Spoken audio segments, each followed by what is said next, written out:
todos bem-vindos à sexta TPC com professores de anos iniciais da Diretoria de Ensino Região Centro.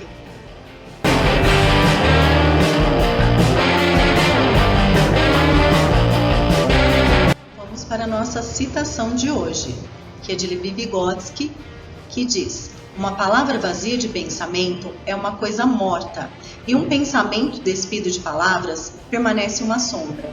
O que nós podemos refletir aqui? Na citação, Vygotsky nos apresenta uma relação entre a fala e o pensamento. A fala exterior caracteriza-se por ser uma tradução dos nossos pensamentos. Retomando um pouquinho da teoria da aprendizagem de Vygotsky, que afirma que o sujeito constrói o conhecimento na interação com o meio físico e social, e essa construção vai depender tanto das condições do indivíduo como das condições do meio, vamos refletir sobre essa citação na nossa prática durante essa semana. Os combinados da nossa TPC. Dúvidas podem ser questionadas no estacionamento de dúvidas pedagógicas. Sugestões e críticas podem ser encaminhadas no nosso formulário de avaliação. Os materiais referentes a esta formação estão disponíveis para download e estão também disponíveis com link na descrição do vídeo.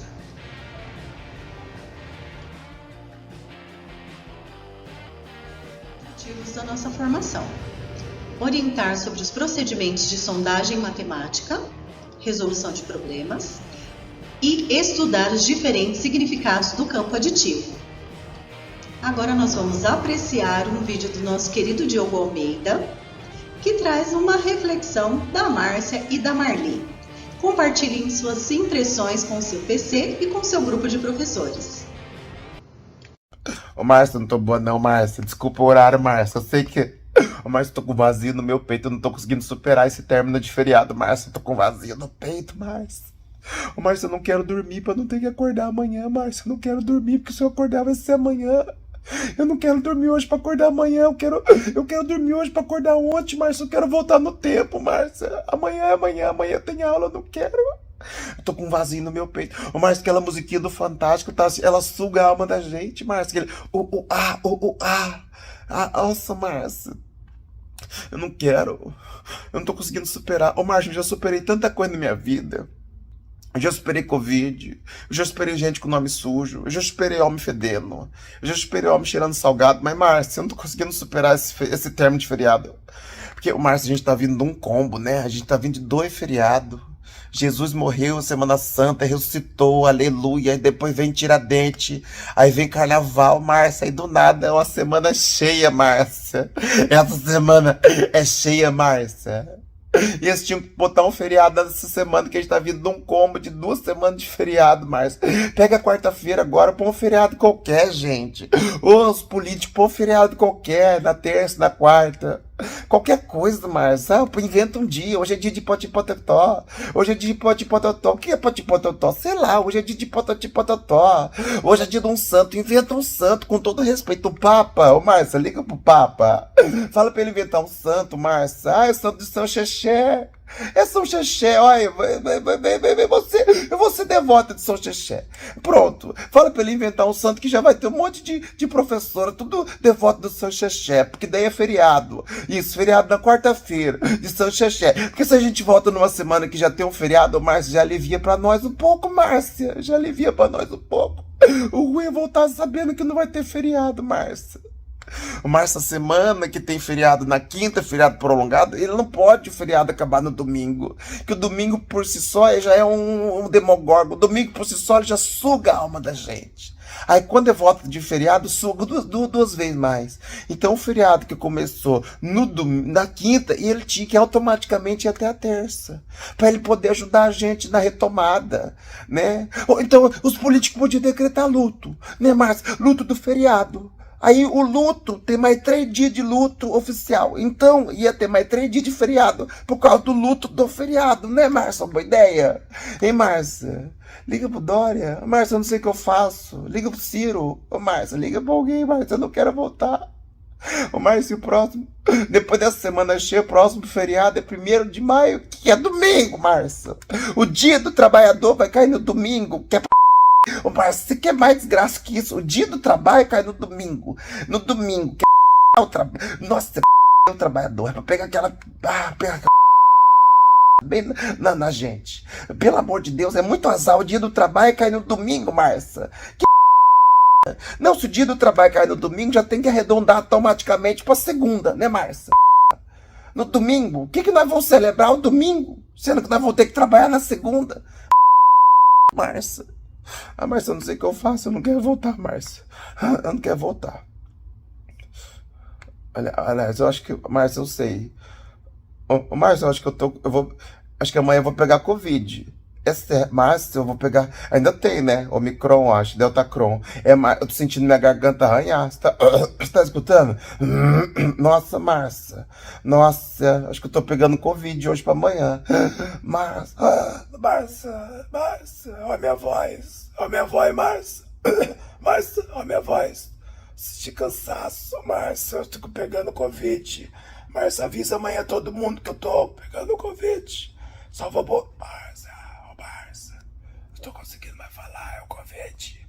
Agora é o Covid que tá falando. Alô, Márcia, aqui é a Deltacron.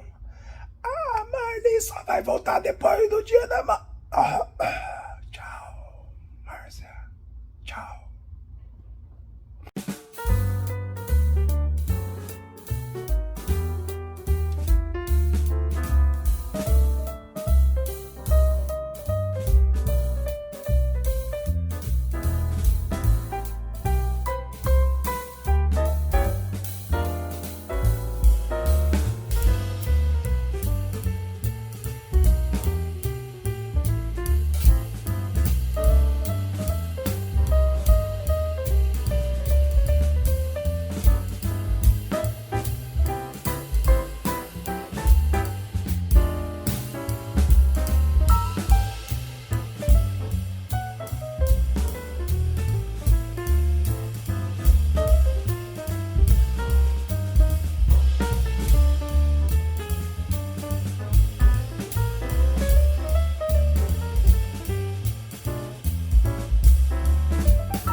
Então agora nós vamos para a nossa atividade 2, que é uma orientação sobre os procedimentos de sondagem matemática, resolução de problemas.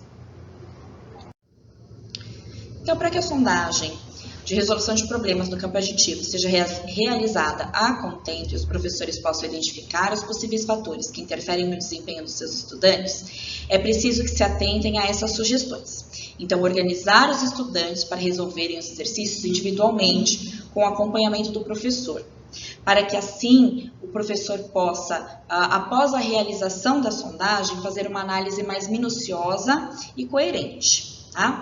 Propor a resolução dos problemas, apresentar aos estudantes a atividade de resolução de problemas, explicando que é importante que eles resolvam do jeito que eles souberem. Por quê? Nesse momento, os professores, mesmo estando ao lado do estudante, ele não pode interferir, ele deve resolver e criar as estratégias para a solução dos problemas sozinho. Preparar com antecedência para cada estudante uma folha com os enunciados dos 2 problemas de cada característica do campo. Ler o problema em voz alta, pausadamente, mas sem entonações em algumas palavras. Não se pode ressaltar nesse momento as palavras-chave do problema, dando a entender para o estudante em que parte ele deve se atentar, né? Pois a sondagem ela tem a intencionalidade de investigar o desempenho na resolução de problemas. Cada estudante deve resolver sozinho o problema, registrando a solução na folha entregue por você, professor. Recolha as atividades e faça análise dos registros de cada estudante, além de tabular os resultados, anotando as suas observações. Para a próxima sondagem, reaplique as mesmas atividades e compare com as informações registradas, observando o avanço em relação aos conhecimentos numéricos e a resolução dos problemas do campo aditivo de cada um dos estudantes, o que o ajudará a reorganizar as ações didáticas de intervenção para que todos ampliem seus conhecimentos nesse campo. E quando nós falamos das mesmas atividades, nós queremos dizer que a ideia do problema deve ser a mesma, considerando que você precisa ter a visão sobre os avanços do estudante com relação à ideia e o resultado obtido entre as sondagens realizadas no período. Nós já falamos sobre preparar com antecedência para cada estudante uma folha com enunciados dos 2 problemas de cada ideia do campo aditivo. Pois bem, as ideias dentro do campo aditivo são composição, transformação e comparação. Então, aqui nós trouxemos um modelo de como vai ficar essa sondagem. Então, nós sugerimos a utilização de uma folha A4 inteira para essa sondagem. E não colocar mais de 2 situações problemas em uma folha, para que o estudante tenha espaço de registrar as suas reflexões sobre a situação problema e visualizar o caminho a percorrer até o resultado. Agora, vocês estão visualizando um modelo de registro de tabulação de resultados, considerando que esse é um modelo para os 5º anos e está de acordo com os critérios deste ano série. Tá? Os modelos dos anos e séries anteriores estarão de acordo também com os critérios de cada um. Estará disponível para download no link da descrição. Vamos então para a atividade 3, estudar os significados do campo aditivo. Segundo a teoria dos campos conceituais de Gerard Verneau, nós temos o campo aditivo, que trata da adição e da subtração. Temos também o campo multiplicativo, que trata da multiplicação e divisão. Dentro dos conceitos de cada campo estão relacionados as ideias que aparecem nas resoluções de problemas. Agora, então, nós vamos nos aprofundar em cada ideia apresentada no campo aditivo. Essa proposta de trabalho, que envolve as operações básicas, os cálculos e a partir dos campos conceituais, é para desenvolver melhor o pensamento operatório e as diferentes formas de representação que as crianças podem utilizar. Mas é muito importante salientarmos que essas classificações das situações problemas, elas são temas importantes para o professor dentro dessa prática docente, nos quais ela vai permitir o professor verificar a maior compreensão das situações problemas que os estudantes estão desenvolvendo. As situações de composição simples são aquelas que relacionam as partes de um problema, pensando nas ações de juntar ou de separar essas partes para que a gente possa obter os resultados, né? Sem que nenhuma delas haja ou sofra uma transformação. Vejamos aqui, então, uma situação de composição simples. Na coleção de tampinha da nossa turma, há 15 tampinhas verdes e 13 tampinhas vermelhas. quantas tampinhas há ao todo em nossa coleção? Então, percebam aqui, nós estamos relacionando para vocês a situação problema. Além disso, nós vamos apresentar também algumas estratégias que as crianças podem estar utilizando para responder essas situações. Neste caso, nós temos a parte A, assim como nós temos a parte B do problema, e nós precisamos achar a parte C. Então vejam que este estudante, ele começa com as tampinhas verdes, né? Então ele seleciona 15 tampinhas verdes, parte A do problema, assim como ele seleciona a parte B do problema, que são as 13 tampinhas vermelhas. Depois ele conta, né? Então ele faz uma contagem de todas essas tampinhas para obter o seu resultado. Agora, nessa situação de composição com uma das partes desconhecidas, nós temos então o todo e uma dessas partes para se encontrar a terceira. Vejamos como o nosso estudante se apresenta aqui. Então, a situação do problema é agora. Em um vaso há 8 rosas, 3 são vermelhas e as outras são amarelas. Quantas rosas há no vaso? Então, vejamos que nós temos a parte do todo, sabemos que são 8 rosas, 3 delas são vermelhas. E nós precisamos saber quantas rosas amarelas há no vaso. O nosso estudante, ele pensou, colocando todas as rosas aqui, vejam, 8 rosas.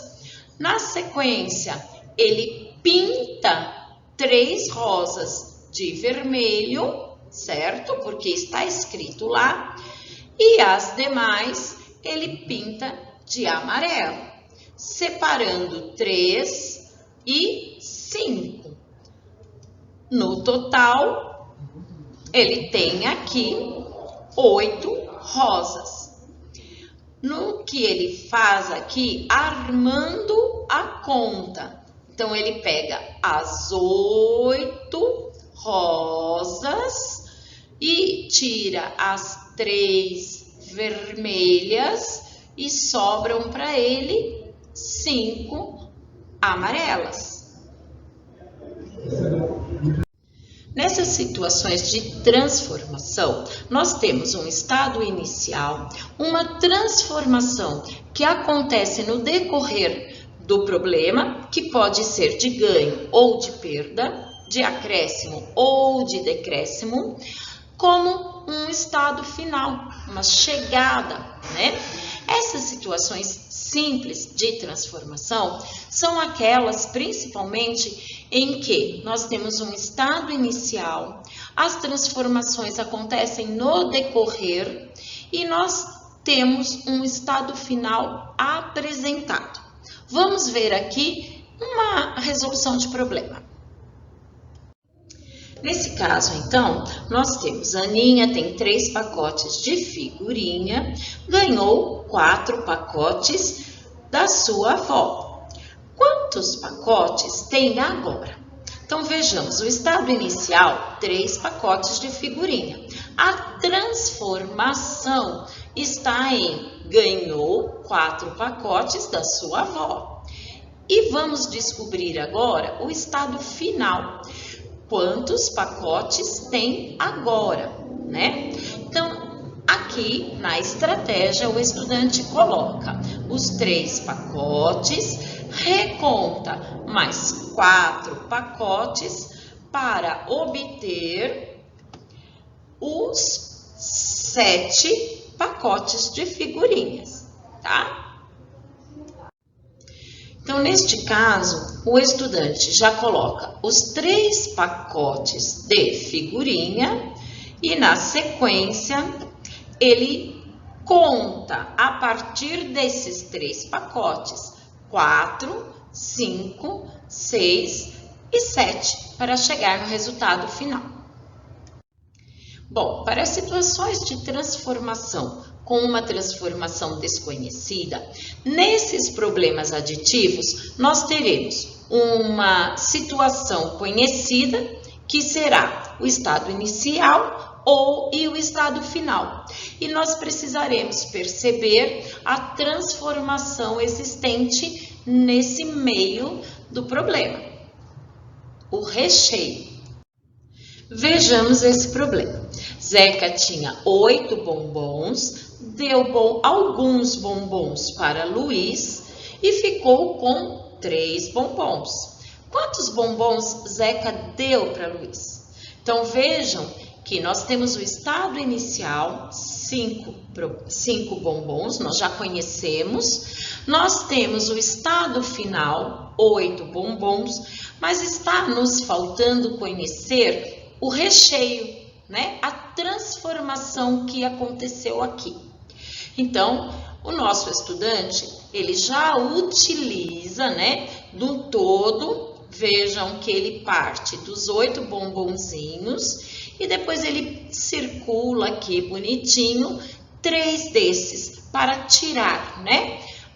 Ele monta com o algoritmo convencional, 8 menos 3, para obter o resultado de 5 bombons. Nós também temos aqui, para nos aprofundar, as situações de transformação em que o estado inicial também é desconhecido. Nessas situações, costuma ser mais difíceis para as crianças, porque, sem dúvida nenhuma, elas vão envolver as operações de pensamentos mais complexos. Maria tinha algumas figurinhas. Ganhou 4 figurinhas da Isa. Agora Maria tem 7 figurinhas. Quantas figurinhas Maria tinha?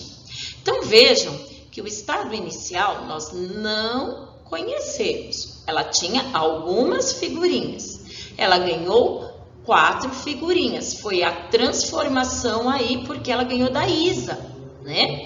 E o estado final, nós também já sabemos que a Maria tem 7 figurinhas. Então, quantas ela tinha, né? Nesse caso, o nosso estudante, ele registra com um algoritmo, né? Então, 4 mais 1, 5. 4 mais 2, 6. 4 mais 3, 7. Para ele chegar ao resultado, ele vai fazendo por tentativas, né? Num outro momento, ele já pega o todo e tira 4 e obtém ali 3. Num outro momento, nós temos também o nosso estudante a partir da contagem. Então, ele põe 1, 2, 3, 4, 5, utilizando os dedinhos, né? 6, 7. E ele vai tirar, ele vai atuar com a ação de tirar. Vejam, 1, 2, 3, 4, né? Para obter o resultado de 3. E nós temos também uma outra estratégia no qual o nosso estudante, ele vai pensar na cabecinha aqui, né? Como antigamente, ele põe aqui na cabecinha 4 e a partir daí ele vai contando, olhem só, 4, 5, 6, 7. Então, ele faz uma contagem para obter ali o quanto está faltando, não é? Essa é uma estratégia também que as crianças utilizam. E nós então chegamos nas situações de comparação. Essas situações, o próprio nome já diz, não há nenhuma transformação, nada é tirado ou acrescentado em nenhuma das partes, mas existe uma relação de comparação entre as quantidades que estão envolvidas nessa situação problema. Vejamos, João tem 7 carrinhos e José tem 4 carrinhos. Quantos carrinhos João tem a mais do que José? Então, aqui ele faz a relação, vejam, o vermelho com o vermelho, 1. Um outro vermelho associado ao marronzinho, 2. Um outro azul com o azul, 3. E liga por último o carrinho marrom da primeira coluna com o carrinho vermelho. Sendo assim, ele tem sobrando 1, 2, 3 carrinhos de cores diferentes, que é a quantidade que o João tem a mais que o José, obtendo a resposta de 3 carrinhos. Bom, como eu disse anteriormente, nós abordamos aqui as questões relacionadas ao campo aditivo, com o foco na prática social do professor, em que nós sabemos que dentro do cotidiano ele vai lidar com as dificuldades de aprendizagem dos nossos meninos, pensando também que é necessário se preocupar com a alfabetização matemática que faça sentido para as crianças. Bom, além disso, como eu coloquei, nós tratamos também de verificar quais seriam os possíveis procedimentos que os nossos estudantes utilizam ao responder as resoluções de problemas. Então, nós podemos observar que há sempre a contagem e sobrecontagem, recursos voltados à propriedade comutativa, assim como a memorização dos fatos numéricos e, sem dúvida nenhuma, os reagrupamentos de dezenas e de centenas. Essas estratégias, elas podem ser trabalhadas a partir das atividades investigativas. São atividades que chamam a atenção porque possibilita a utilização de forma diferenciada desses cálculos. Elas propõem um desafio maior, onde as crianças podem estabelecer as relações e encontrar, inclusive, as regularidades desses números que estão envolvidos, pensando aí em questões mais complexas,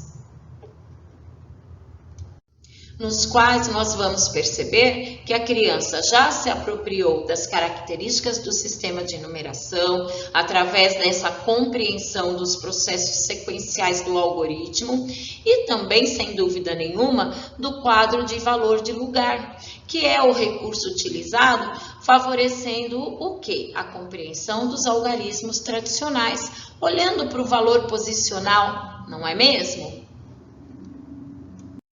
Então, agora eu proponho a vocês, juntamente com o seu coordenador e os seus colegas de trabalho, a refletirem sobre algumas questões. Primeiro, para trabalhar com o pensamento operatório dos estudantes, qual é a melhor proposta e por quê? Além disso, quais as estratégias os estudantes podem fazer uso ao responder a situações problemas?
próximo slide, você encontra a referência bibliográfica desta formação.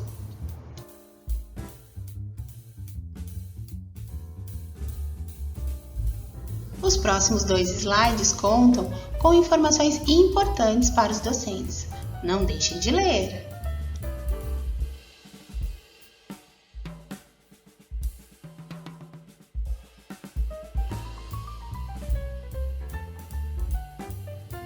A sua opinião é muito importante para nós, por isso, não deixem de avaliar essa formação.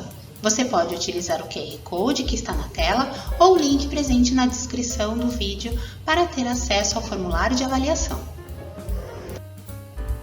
Muito obrigada e até a próxima! Tchau, tchau!